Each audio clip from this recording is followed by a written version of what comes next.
किसी योगी से कहो, ज्ञानी से कहो तो वो उस तत्व को ब्रह्म कहता है, किसी योगी से कहो तो वो उस तत्व को परमात्मा कहता है। तो इस प्रकार की लाइनें देखी होगी। चलो यहाँ पर भी विद्युत की लाइनें लगी हुई है, यहाँ दिख नहीं रही क्योंकि यहाँ अंदर फिटिंग की हुई है।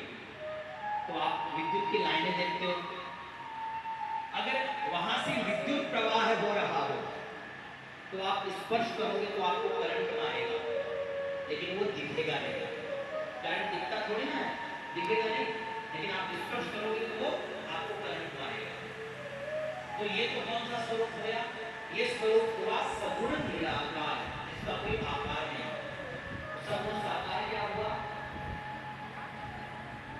उसको आपने बल्ब से जोड़ दिया, आपने पंखे से, तो कैसे वो दिख रहा है, आंखों का विषय बन गया। तो वही तत्व सगुण निराकार है, वही तत्व सगुण साकार है। एकम तत्वम सद्विप्रा बहुधा वदन्ति। किया गया कि इस मनुष्य शरीर रूपी जो चाबी है, इस चाबी का सदुपयोग किया जाए। अब आइए प्रवेश करते हैं कि क्योंकि ये जो शरीर मिला है बड़ी भाता सुर दुर्लभ सब गावा। इस भागवत की रचना कैसे हुई? क्या ऐसी आवश्यकता पड़ी तो इस भागवत की रचना करनी पड़ी? इस दिव्य प्रसंग में प्रवेश करने से पूर्व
परिवार को धन्यवाद है।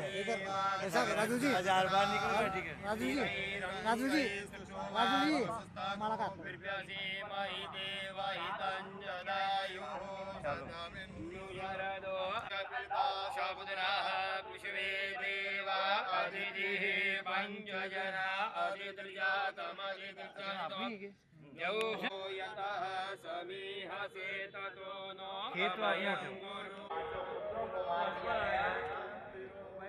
बोलिए संत भगवान की बोलिए दीन दयाल हो के शाहीन रखी सतगुरु की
करके राजा परीक्षित और सुखदेव जी के दर्शन करेंगे, जानकी के दर्शन करेंगे, फिर अपने स्थान पर यथास्थान बैठ जाएंगे। आइए।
मस्ती का जाम आपने, मस्ती का जाम आपने ऐसा पिला दिया, सतगुरु तुम्हारे प्यार ने जीना सिखा दिया।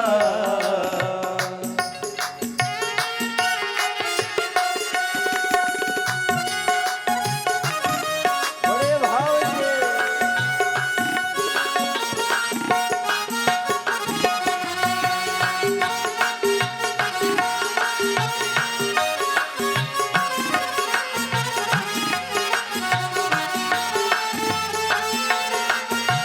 क्या बात है।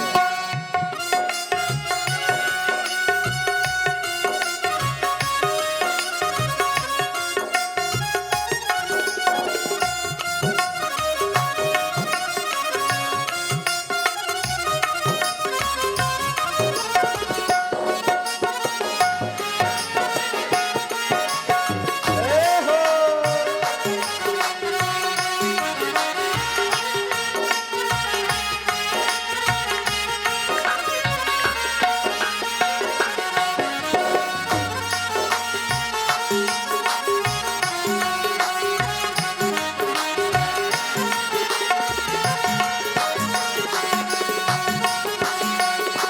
भूला हुआ था रास्ता, भटका हुआ था मैं, भूला हुआ था रास्ता, भटका हुआ था मैं।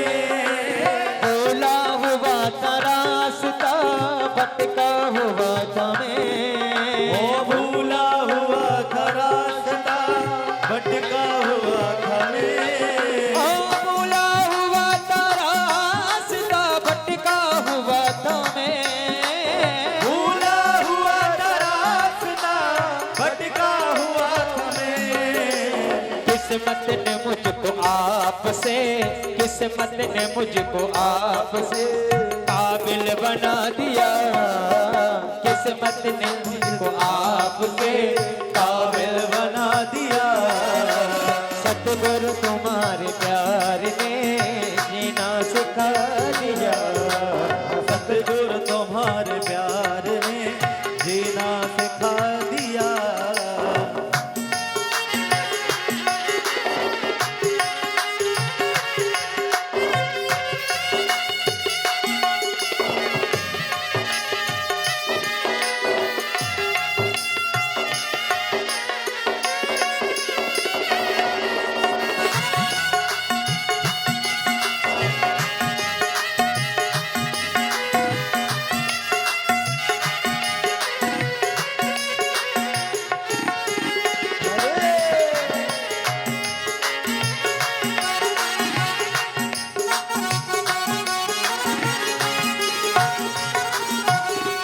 जिसने किसी को आज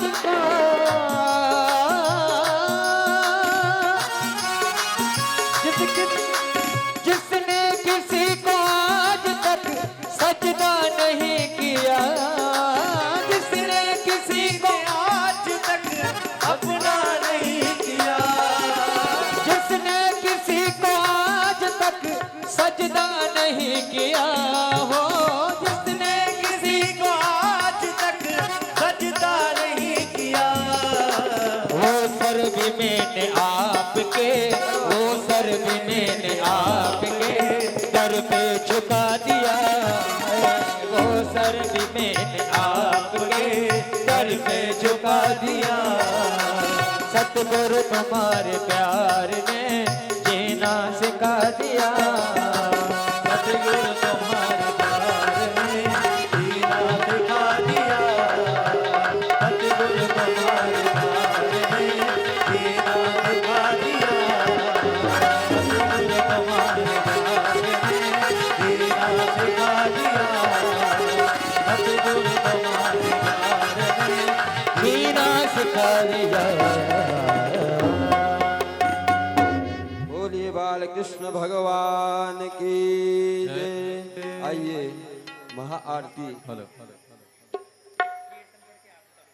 परम पूज्य परम श्रद्धेय महाराज श्री के कर कमलों के द्वारा आज द्वितीय दिवस की भागवत की महाआरती महाराज श्री के कर कमलों के द्वारा हो रही है।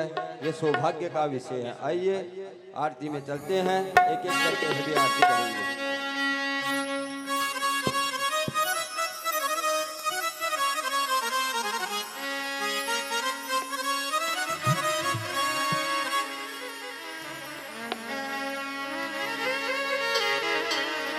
एक एक करके आप सभी को आरती करना है, एक एक करके, किसी भी प्रकार की भगदड़ नहीं करेंगे।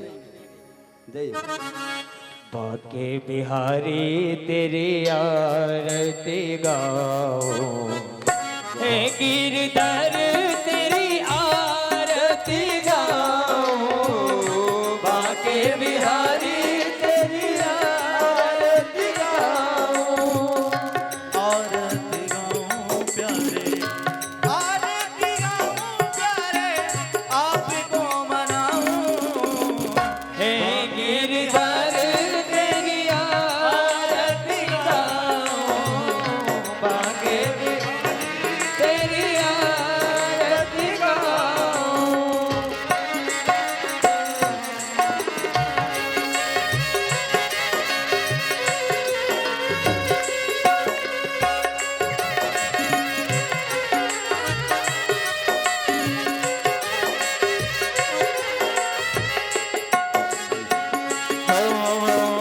मोर मुकुट तेरे शीश पे सोहे, मोर मुकुट तेरे शीश पे सोहे, प्यारी बंसी मेरो मन मोहे, प्यारी बंसी मेरो मन मोहे, देखी छवि में बलिहारी जाऊं, हे गिरधर तेरी आरती गाऊं, बाके बिहारी तेरी आरती गाऊं।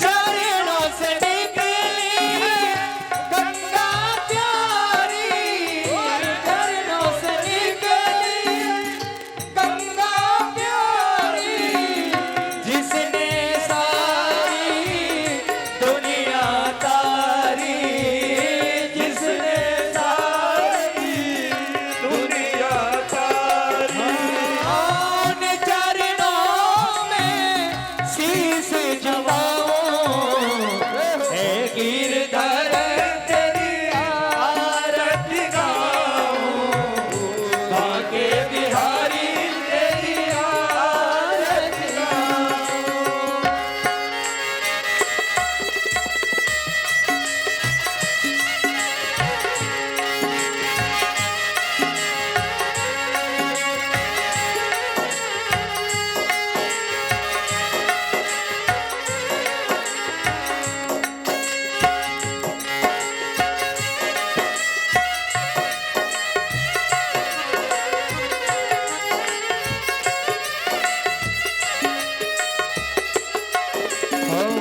व्यास दास के नाथ आप हो, व्यास दास के नाथ आप हो, सुख दुख जीवन प्यारे साथ आप हो, सुख दुख जीवन प्यारे साथ आप हो, छवि के दर्शन पाऊं, हे गिरधर तेरी आरती गाऊं, बाके बिहारी तेरी आरती गाऊं।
च पिता त्वमेव त्वमेव बन्धुः सखा त्वमेव त्वमेव विद्या द्रविणं त्वमेव त्वमेव सर्वं त्वमेव देव हरे राम राम राम हरे हरे हरे कृष्ण कृष्ण कृष्ण हरे हरे हरे राम राम राम हरे हरे हरे कृष्ण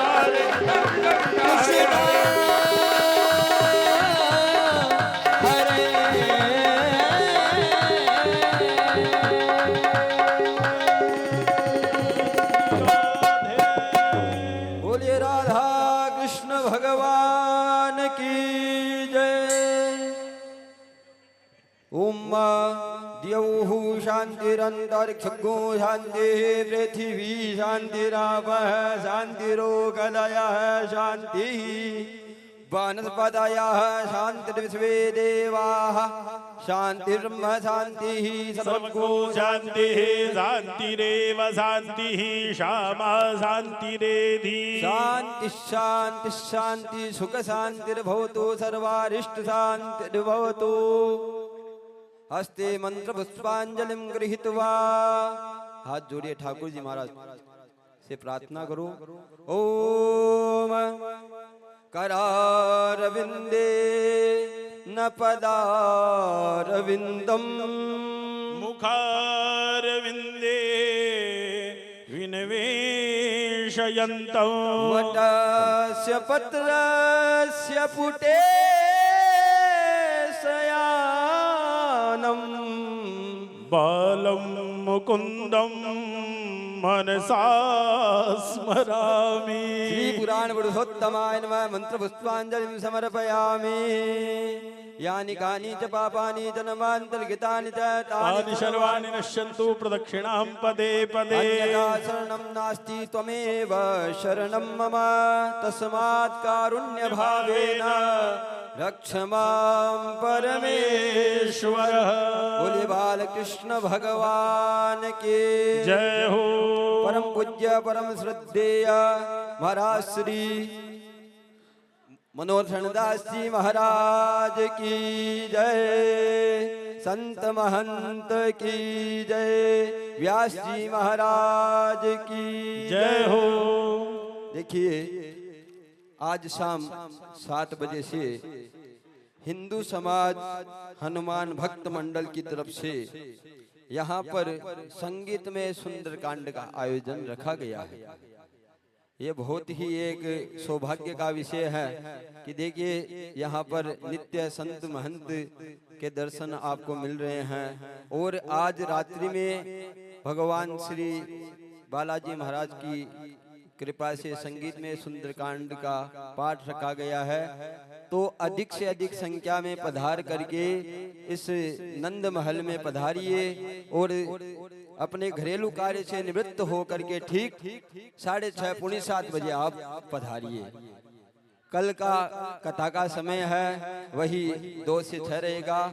आप कथा के ठीक 30 मिनट पहले यहाँ आकर के आसन पर विराजमान हो जाएंगे। जय श्री राम, जय गोपाल, जय गौ माता। बोलिए सनातन धर्म की जय हो।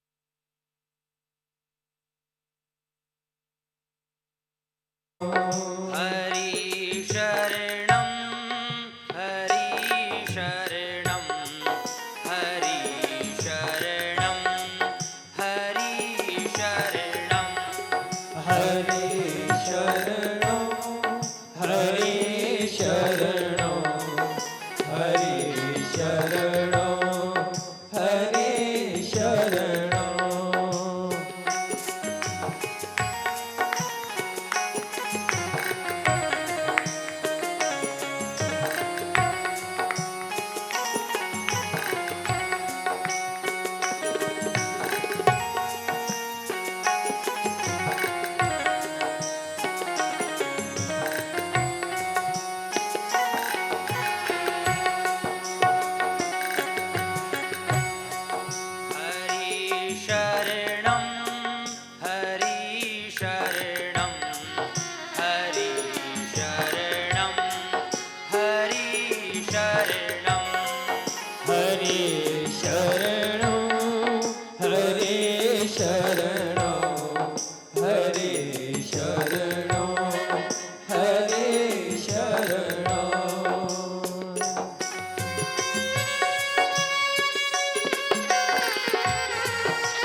हरि शरणं हरि शरणं हरि शरणं हरि शरणं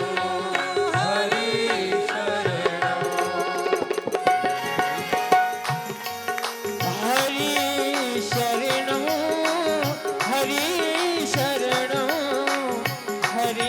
शरणं हरि शरणं हरि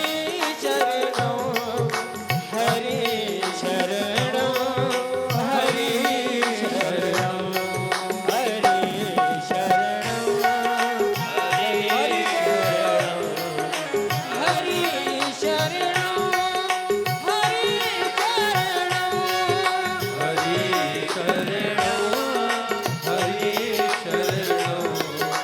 हरि शरणं हरि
कृपालु कृष्ण की शरणं कृपालु कृष्ण की शरणं हरे शरणं हरे शरणं हरे शरणं हरे शरणं हरे शरणं हरे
कृष्ण लाल की बोलिए भागवत महापुराण की जय जय श्री राधे श्याम। जन्माद्यस्य यतोऽन्वयादितरतस् चार्थेष्वभिज्ञः स्वराट् तेने ब्रह्महृदाय आदिकवये मुह्यन्ति यत्सूरया तेजो वारिमृदां यथा विनिमयो यत्र त्रिसर्गो मृषा धाम्ना स्वेन सदा निरस्तकुहकं सत्यं परं धीमहि। धर्मः प्रोज्झितकैतवोऽत्र परमो निर्मत्सराणां सताम्। वैद्यं वास्तवमत्र वस्तु शिवदम् तापत्रयोन्मूलनम्।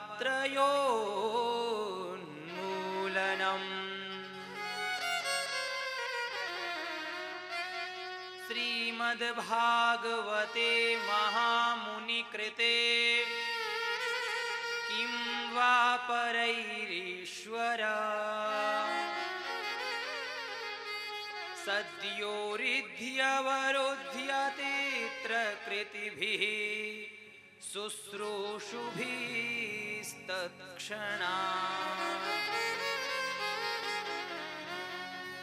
निगमकल्पतरोर्गलितं फलम् शुकमुखादमृतद्रवसंयुतम्। पिबत भागवतं रसमालयम्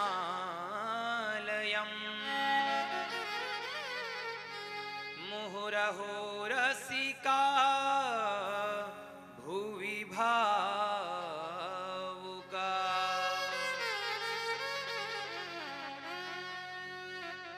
अभी हमने आपको श्रीमद् भागवत के प्रथम स्कंद के प्रथम अध्याय के 3 श्लोक सुनाए।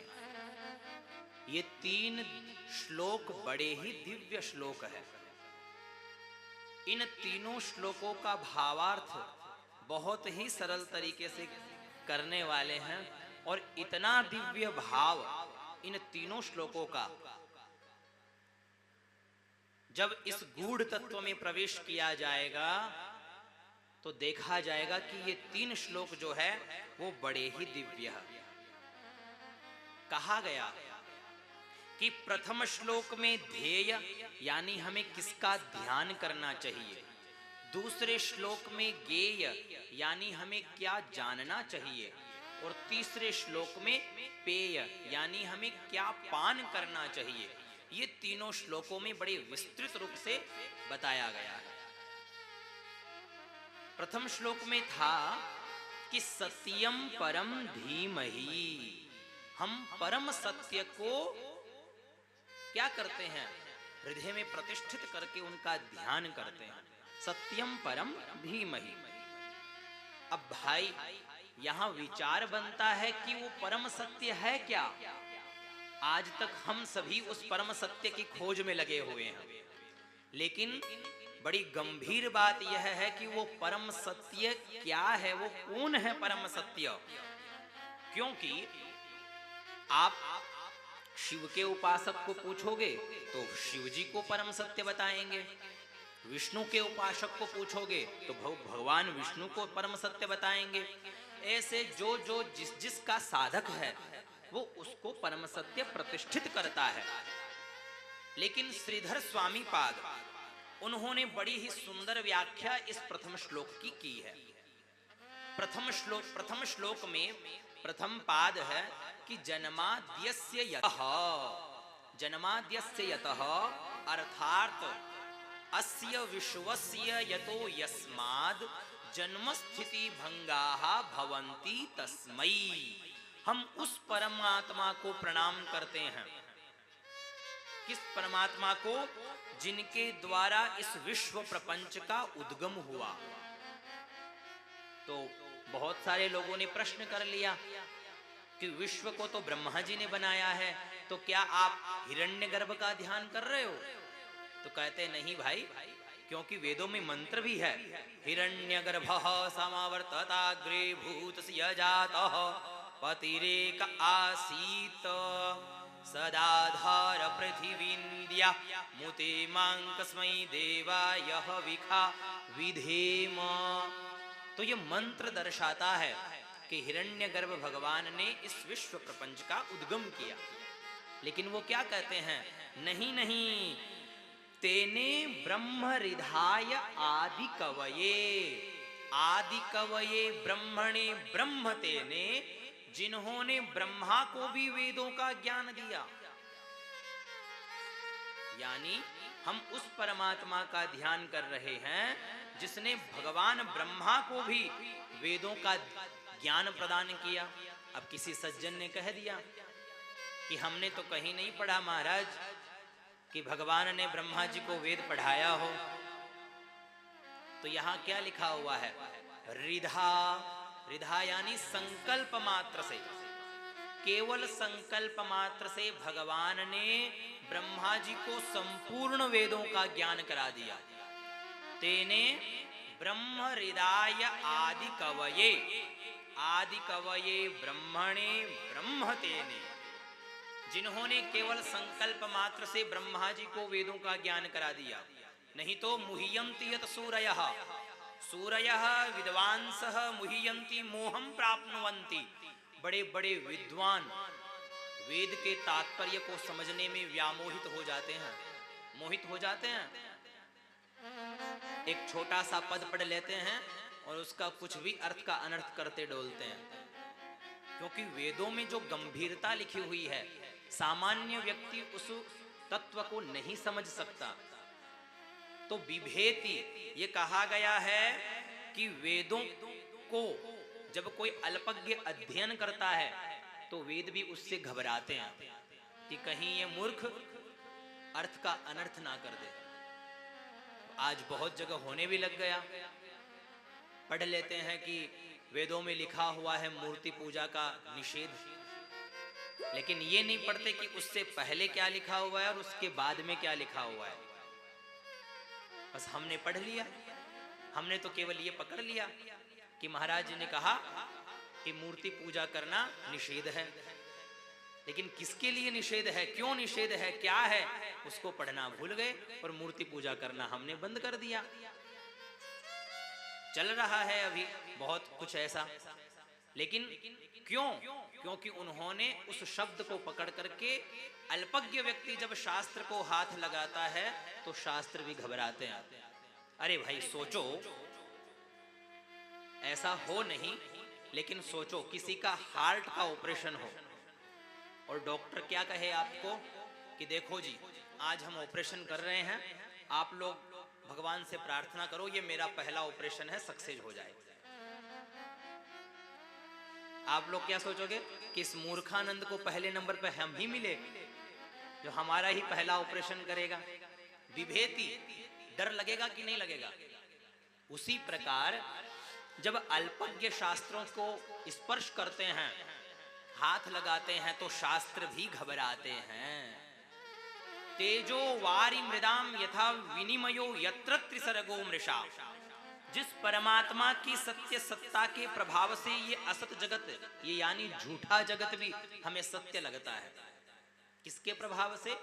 उस परमात्मा की सत्य सत्ता के प्रभाव से। सबको पता है ये जगत झूठा है, इतनी बात तो सबको पता है कि ये सब माया मोह का जंजाल है, लेकिन उस परमात्मा की जो सत्य सत्ता है उसके प्रभाव से ये सब कुछ हमें क्या लगता है, असत्य होते हुए भी सत्यवत प्रतीत होता है।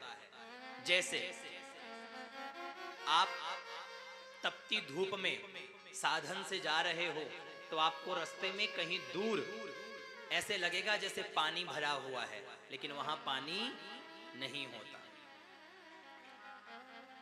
कहीं अंधेरे में रस्सी पड़ी हुई हो तो उसमें हमें सर्प का भान होता है, तो जो वो भान हो रहा सर्प हमें झूठा है, उसी प्रकार ये जगत जो दिख रहा है उसी स्वप्न की तरह, उसी दृश्य की तरह ये दिखता हुआ जगत भी झूठा है। तेजो वारि मृदाम यथा विनिमयो यत्र त्रिसर्गो मृषा। तो भाई सत्य क्या है? सत हरि भजन जगत सब सपना। सत्य केवल भगवान हरि का भजन है, उसके अलावा जो कुछ हमें दिखाई दे रहा है चराचर जगत में वो सब कुछ असत्य है। जागी लाभिन हानि कछु तिम प्रपंच जिय जोय, सपने होई भिखारी नृप रंक नाकपति होय। सपने में तो भिखारी भी राजा हो जाता है और राजा भिखारी भी हो जाता है, लेकिन जब जगने के बाद पता चलता अरे ये तो स्वप्न था। ऐसे मुंगेरी लाल का सपना बड़ा ही प्रसिद्ध है, आप लोगों ने सुना है, ठीक है, लेकिन जगने के बाद पता लगता है कि अरे ये क्या। उसी प्रकार इस जगत में हम भी सोए हुए हैं। जब परमात्मा की सत्य सत्ता के विषय में हमें जानने को मिलता है, कोई गुरु हमें उसके बारे में बताता है, तब हमें उनकी सत्य सत्ता का ज्ञान होता है। तो क्या कहा, धामना स्वेन सदा निरस्त कुहकम। और उस परमात्मा की सत्य सत्ता के प्रभाव से ये जो असत जगत भी सत्यवत प्रतीत हो रहा है, लेकिन जब उस परम सत्य का ज्ञान हो जाए तो जागने के बाद जैसे जो स्वप्न था वो मिथ्या प्रतीत होता है, उसी प्रकार ये जगत भी जब हम जग जाते हैं, अपने आप को जान लेते हैं, भगवान सत्य को समझ लेते हैं, तो ये जगत भी निरस्त कुहकम, ये जगत भी हमारे से क्या हो जाता है, निरस्त हो जाता है कि ये जगत तो क्या है, झूठा है। धर्म प्रोज्झित कैतवोत्र परमो निर्मत सराणाम सताम। धर्म प्रोज्झित कैतवोत्र परमो, अत्र कैतवः परमो धर्मः निरूप्यते। श्रीमद् भागवते इस श्लोक के अंदर यहाँ पर परम धर्म का निरूपण किया गया है। अब भाई विचार ये है कि वो परम धर्म क्या है, और विषय बनता है कि इस भागवत को पढ़ने का और सुनने का अधिकारी कौन है। अब मैं आपको बड़ी गंभीर बात कहने वाला हूं, तो आप सभी को सावधान भी करूंगा और सावधान करते हुए कहूंगा कि बड़े सावधानी से इस भाव को समझिएगा। यहां कहा गया कि निर्मत्सराणाम सताम निर्गताः मत्सराः येभ्यः ते निर्मत्सराः, यानी जिसके भीतर से मात्सर्य निकल गया हो वही इस भागवत को पढ़ने का सुनने का उत्तम अधिकारी है। अब आप पूछोगे वो मात्सर्य क्या है, तो देखो एक तो होता है मच्छर, एक होता है मत्सर। मच्छर तो हमें बाहर से काटता है तो हम गुड नाइट लगा लेते हैं, मच्छरदानी लगा लेते हैं और हम उस मच्छर से बच जाते हैं। लेकिन एक भीतर एक मत्सर है, वो हमें बहुत काटता रहता है और वो बड़े बड़े लोगों को भी नहीं छोड़ता, बड़े बड़े लोगों को भी। तो ये मत्सर क्या है, देखो तो फलाना को बेटो तो इया कर लियो और तू देख मारा कर्म तू ही लिखेड़ो हो। देखो तो जी फलाना को बेटो तो अमेरिका रे वाला आगो, और वो देखो एक मारी छाती कुटो हैं, गांव में अतासा खेल वो कर पड़ो रे वा। मतलब दूसरों का वैभव देखते ही, दूसरों की बड़ाई देखते ही हमारा हृदय अंदर से काटने लगता है, वो मत्सर अंदर से काटने लगता है। वास्तव में इस चराचर जगत के अंदर व्यक्ति अपने दुख से इतना दुखी नहीं है। बहुत बड़ी बात कह रहा हूं मैं, इस जगत के अंदर व्यक्ति अपने दुख से इतना दुखी नहीं है जितना पड़ोसी के सुख से है। जहां पड़ोसी का थोड़ा वैभव बढ़ा, धन बढ़ा, मान बढ़ा, तो हमें अंदर से जलन होना प्रारंभ हो जाती है। यही वो मत्सर है। तो यहां क्या निषेध कर दिया गया है कि जिसके भीतर ये मात्सर्य है उसको इस भागवत को सुनने का, पढ़ने का कोई अधिकार नहीं। भाई देखो, पात्र यदि दिव्य है तभी तो इस दिव्य पदार्थ को वो अपने अंदर टिका पाएगा। भागवत रूपी जो दिव्य पात्र है वो क्यों हमारे हृदय में नहीं टिक पा रहा? क्योंकि हमारे अंदर वो पात्रता नहीं रही।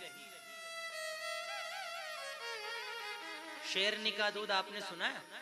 शेरनी का दूध सोने के बर्तन में टिकता है, इसके अलावा दूसरे बर्तन में नहीं टिकता। क्यों? क्योंकि उसका पात्र वही सोने का ही पात्र है। उसी प्रकार भागवत रूपी पदार्थ को टिकाने के लिए आपका हृदय निर्मत्सर होना चाहिए।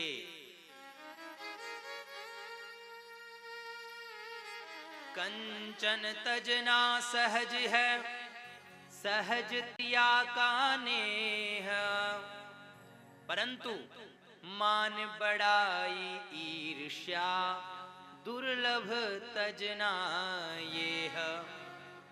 कंचन तजना सहज, ऐसे बड़े बड़े त्यागी मिल जाएंगे तो सोने के हाथ ही नहीं लगाते। सहज त्रिया का ने है, परंतु मान बड़ाई ईर्ष्या दुर्लभ तजना ये। बड़े बड़े लोगों को भी ये मात्सरी पीछा नहीं छोड़ती है।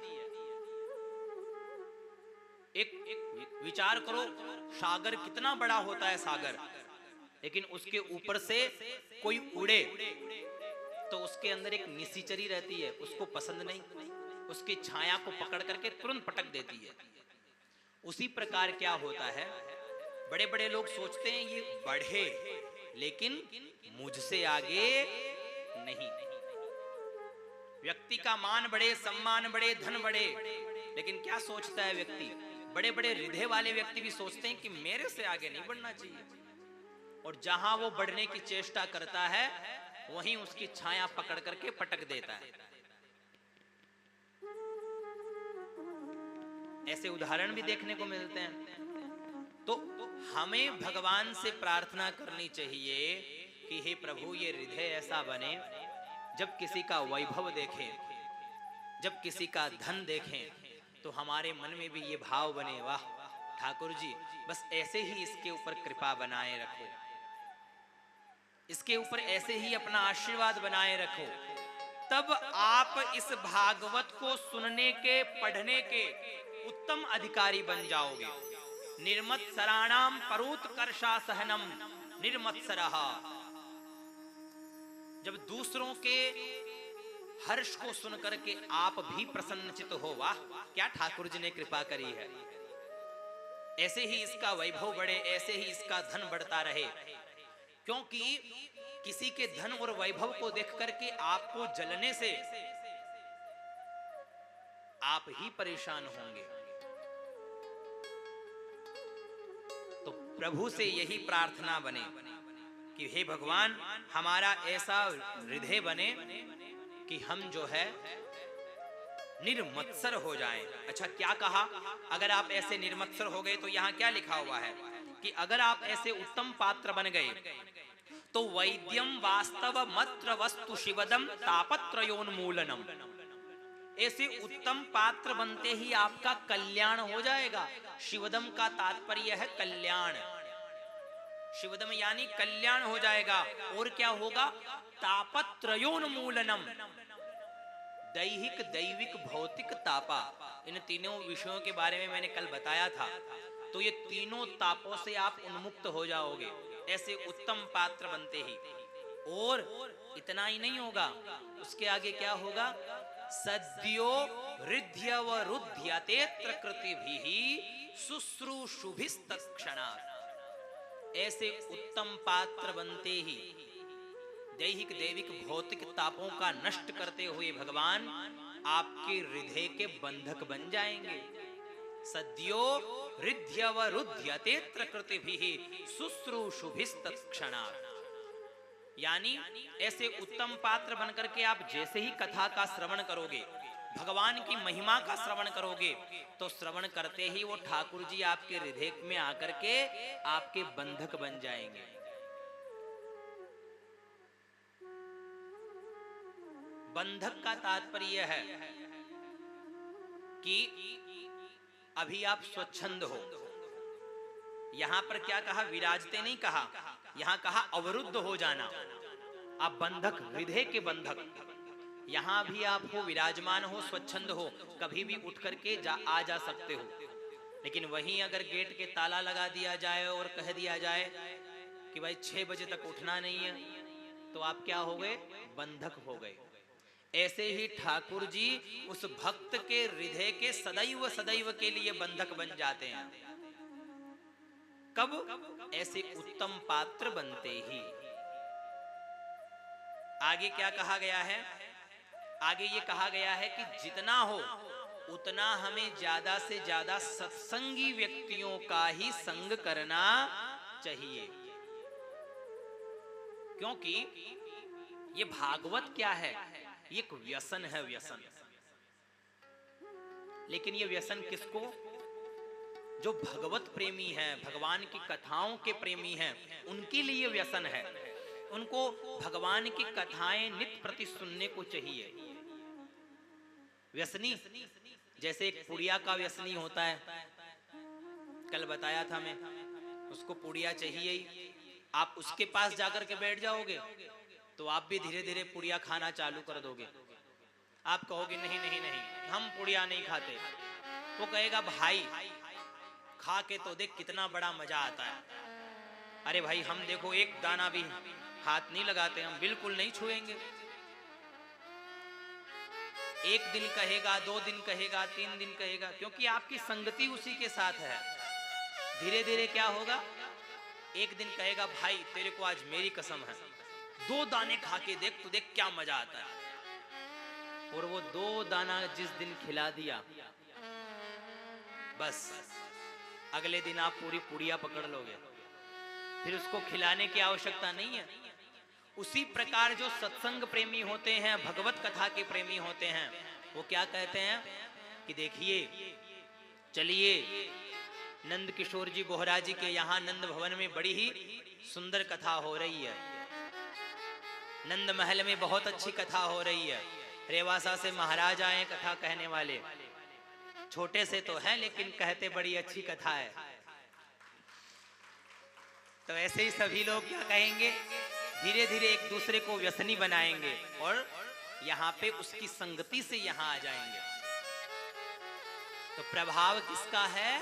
सत्संग का है। बोलिए भागवत महापुराण की, बोलिए बाल कृष्ण लाल की।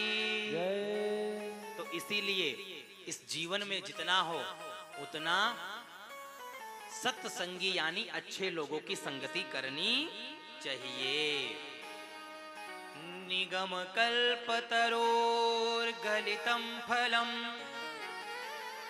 शुक मुखादमृत द्रव संयुतम पिबत भागवतम रसमालयम मुहुरहो रसिका भुवि भावुका।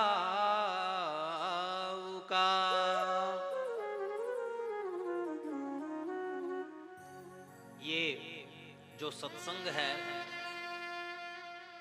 ये भाग्योदयेन बहुजन्म समर्जितेन। तीसरे श्लोक में प्रवेश करने से पूर्व हम इस विषय पर चर्चा करेंगे कि ये सत्संग हमारे जीवन में ऐसे ही नहीं आता है। जब अनेकों जन्मों का सुकृत्य एकत्रित होता है तब जाकर के ये भाव और ये ऐसा सौभाग्य प्राप्त होता है।